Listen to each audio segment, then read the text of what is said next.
The Vracoon Dominion flagship floated silently in the black gulf between stars. Its commander, Admiral Talvor, sat in the command throne, his tendrils curling in anticipation. The war was supposed to be a formality, another primitive species refusing subjugation, another system added to the Dominion's vast reach. Today, the target was a small blue world the Dominion had barely noticed in galactic records. Earth. Reports from scouts were contradictory. Some claimed humans were barely post-industrial only a few centuries ago. Others warned of unpredictable technological leaps and irrational resistance patterns. Talvor dismissed such concerns. After all, the Dominion's fleets had crushed empires spanning millennia of advancement. Still, protocol demanded a full scan of the enemy flagship before engagement. "Begin spectral sweep," Talvor ordered.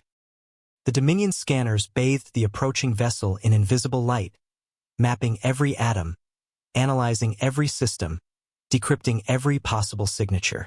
The Vracoon expected to see the usual, a modest power core, predictable weapons arrays, perhaps a handful of crude missile systems. Instead, silence fell on the bridge. Every officer stared at the tactical display, tendrils frozen in disbelief. The scan showed a ship built like no other they had encountered. Its hull wasn't a fragile ceramic or exotic alloy. It was layered composite armor, dense beyond sanity, laced with magnetic flux channels to absorb and redirect energy weapons. Entire sections were redundantly reinforced, meaning the ship could survive multiple catastrophic breaches without losing operational capacity. Its weapons array made even veteran engineers flinch.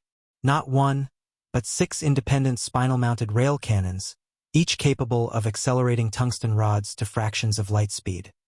The projectile impact energies were astronomical, and yet those were just the secondary armaments.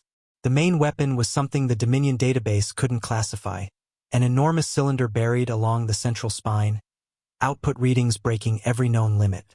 "Is this a superweapon?" the sensor chief whispered. "No," the weapons officer muttered. "It's worse. It's human engineering, which means it's overbuilt, unstable, and designed to be fired repeatedly until something explodes, preferably the enemy." Talvor's throat dried.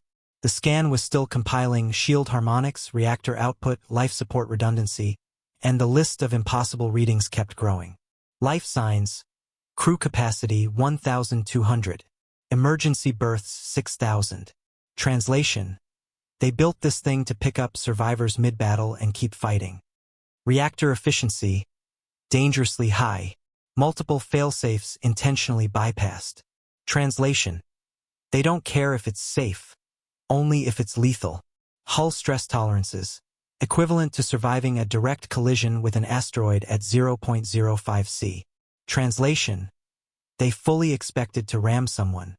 "Admiral," the comms officer said slowly, "the human vessel is broadcasting something."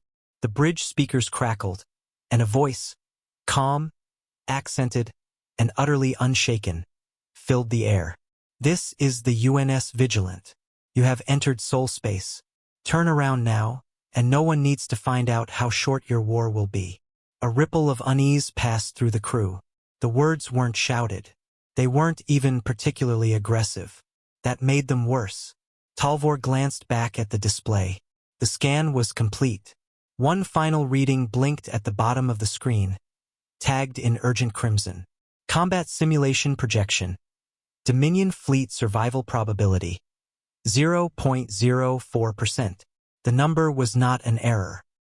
It was a death sentence. "Admiral?" his second-in-command asked. Talvor remembered the thousands of Dominion war campaigns, the countless civilizations brought to their knees. Never, not once, had a scan produced a survival probability that low. Humans hadn't just built a warship. They had built a predator, forged in the fires of a death world where every living thing evolved to fight for survival. And if their ships were anything like their homeworld, then the Dominion wasn't facing another conquest. It was facing extinction. "Signal the fleet," Talvor said at last, his voice trembling. "Reverse course. Full retreat." "But that is an order," he barked. "If we engage, we will not return."